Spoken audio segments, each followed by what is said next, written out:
काय झाडी काय डोंग. शादी में जरूर आना अशी पत्रिका होती ना. आज होता रविवार. मग म्हणलं मीच जातो आज. आज जाऊ का? येऊ का? हिरो पण आपल्या पुढे फेका आहे हे मला माहित होतं. पण आता दुसऱ्यांना सांगणं मला ही चुकी दिसते. कारण ते म्हणणार आता 20-19चा डिफरन्स आहे. आजींना आता सोबतीने निघाल्यात लग्नाला. लग्नाची गाडी आपली वराड गाडी लालपरी. लालपरीचा सवलीचा पास आपल्याकडे आहे. आज एक्स्ट्रा लेक्चर करणारे पण दिसले. तिकीट काढलं खरं डिझेलने. उतरलो मेथड फाटायला.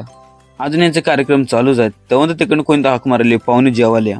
आता ह्या पाहुण्यात मन न दुखवण्यासाठी पहिल्याच पंक्तीत जेवलो. काय डोंगर काय झाडे ओके मध्ये आमदार आष्टिका घेतल्या. आणि हो आता भावा हे बामणी जाताना मला तिथनं ओळखलं. कारण आपला फॉलोवर लेच भारी वाटलं असं म्हणल्यावर त्यानं. इकडे नाच गाणं चालू असताना भैया धोकामध्ये होतं. कारण ह्याला बेबी सिटिंग करायला होती. इकडं लग्नाच्या आष्टिका चालू झालं. सावधान सावधान भैयान टाळ्या वाजून पण सावधान केलं. पण काय ऐकायचं